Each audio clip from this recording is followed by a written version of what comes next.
Want to know the other supplies I'm obsessed with?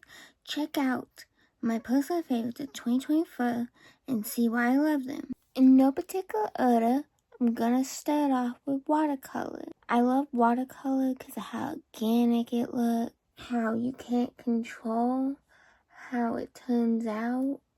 So it has a lot of unpredictability, flowiness, organicness, and makes your page look much more like the movement, even like a simple still life, for example. And I have palettes from all different types of brands and all different types of sizes. Love how travel friendly watercolor is. You just need the palette and the pans and a brush and then the paper you're gonna paint on, and then you can get water anywhere along your way, along your travels.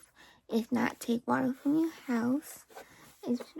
It's also easy to clean up, so you don't have to worry about like it ruining anything, like your clothes or your table. And all you have to do is wait for the pans to dry, then you can close the palette. Very easy to clean up. The color range of watercolor is amazing because you can get small palettes, you can get large palettes. They all come in good ranges. Plus, no matter how many pans you have, there'll always be an option to get like a vibrant color and get more of a pastel color, because you can literally just make it lighter by adding more water, making it more vibrant by adding less water. I've never had a problem no matter what brand of watercolor I've used. So this is like a type of thing where I'll use the cheapest watercolors or the most expensive watercolors, because they all do fairly similar. Sorry for any of the hair you see. I own dogs, and dog hair gets everywhere. Here's a pretty metallic set, for example, that I own. And then this is the biggest watercolor palette I have right now.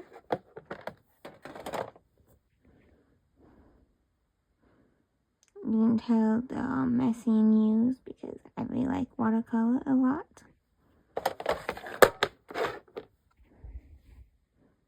My second favorite art supplies is felt. I have it in all kinds of colors and even some patterns. I love felt because it's so easy to sew with. I never have problems with it fraying or a needle getting stuck. I also love that it can hold up, so you don't need to put like a stability layer on your project like you do with some fabrics. I like that all the colors are very vibrant. For felt, I just get whatever cheapest. I like to have a wide range of colors because I use felt in so many different projects. For felt, I just get whatever's cheapest because I like having a huge wide range of colors. I use felt in so many different projects. My third favorite art supplies is Prismacolor eraser pencils. I keep them in this cute little tin. I love Prismacolor pencils because they come in a good range of colors that work for any color of paper. They go down very smooth. They're easy to erase, very travel friendly. You can even layer different colors on top of each other. I mean, it doesn't have too many colors in the range, for example 150 colors, but it does have at least 24 colors, which is more than enough for sketching with. I feel like I'm able to sketch better when I use a colored pencil instead of graphite. Here's some of the color lace pencils I have. I just grabbed out a couple so you can see what they look like. Color lace indigo, Prismacolor green. I tend to use the blues and purples the most, and I sometimes use reds, but not as often as I use the blue. And then on the rare occasion, I will use green, those typically are the colors that I use when it comes to sketching. But this range has quite a lot of different colors. Here's a close-up of the tin if you want to see in more detail. I got this from the thrift store. I love collecting tins that look like buildings, so this was right up my alley.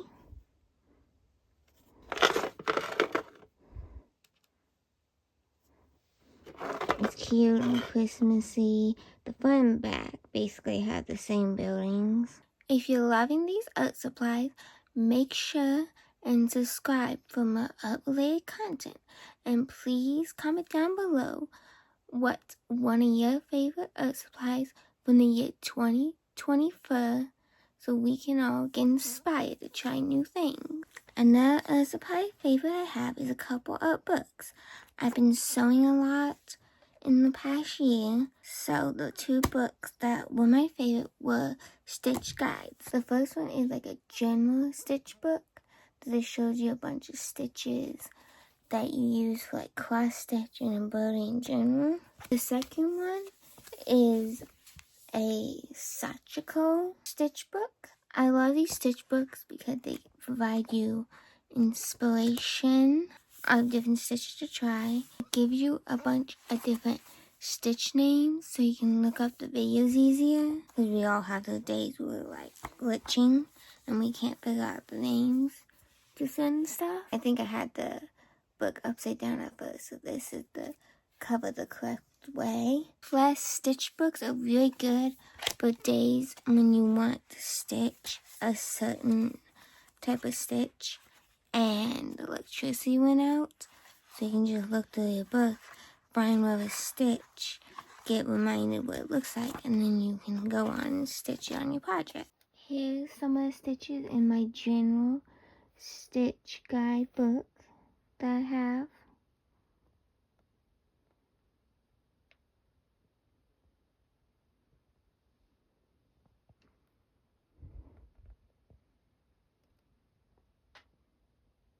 This is some of the stitches in the book, as you can see on the cover.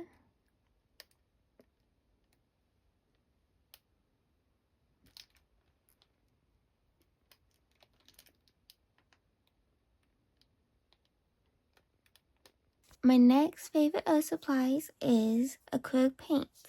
I got all different types of acrylic paints from different brands. I got metallics and plains.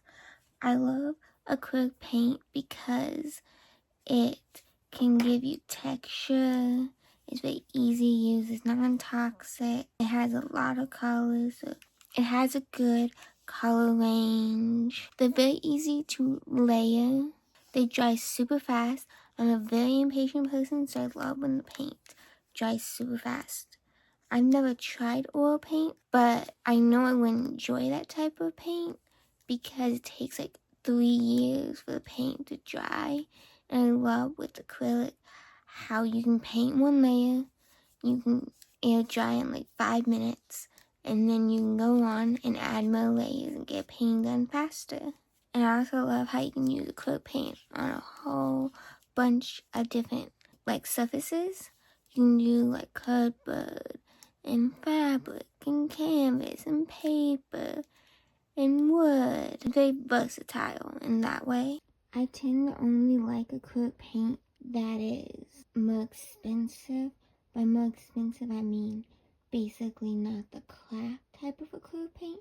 Like I'll use like student grade and artist quality acrylic paint, but I don't like the craft paint because I feel like the craft paint, if you don't use it fast enough, then it gets kind of like a smell, like it's going bad, like really bad smell.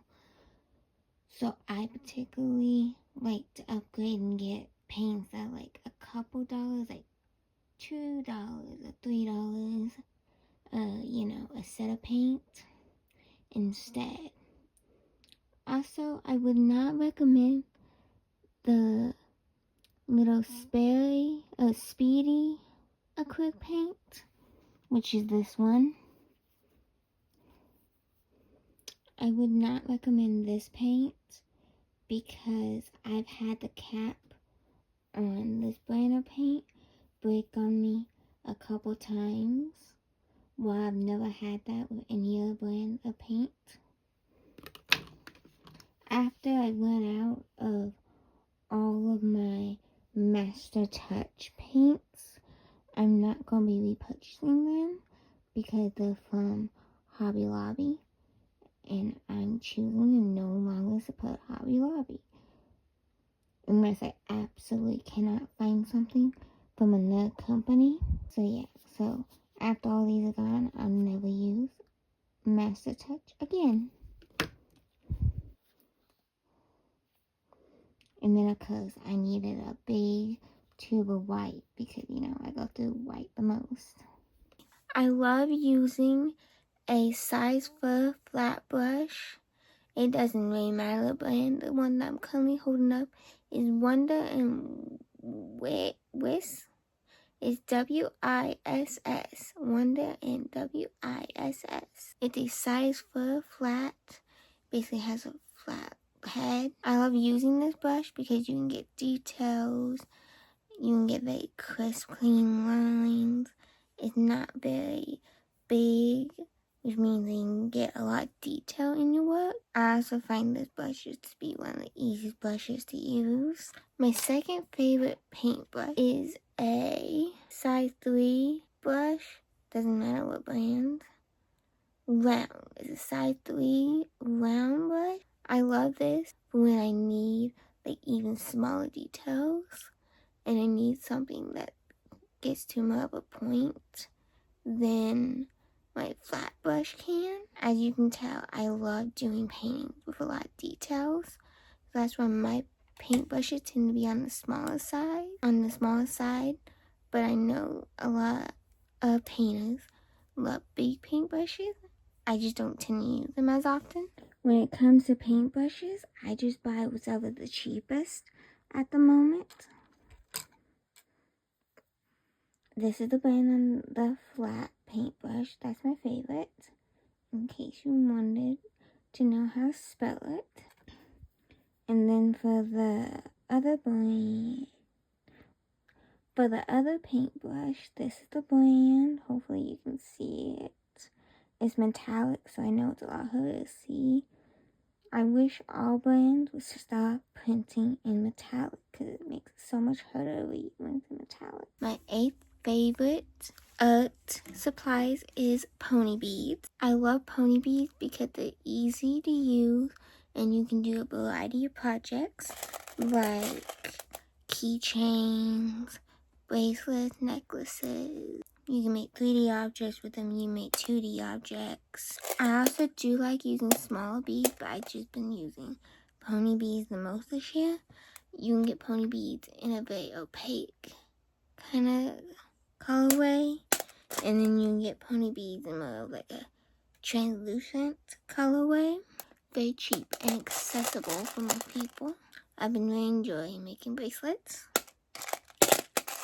They're nothing like too complicated, but they're still nice. The bracelets I've been making aren't too complicated, but still nice to be able to sit down and finish a project in one setting and not have to think too hard.